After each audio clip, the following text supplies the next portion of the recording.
click on Create a new project.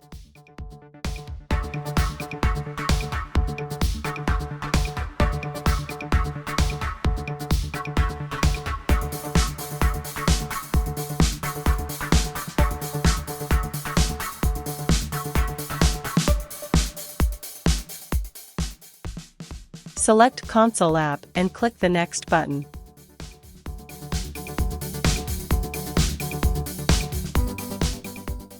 Enter the project name and click the Next button.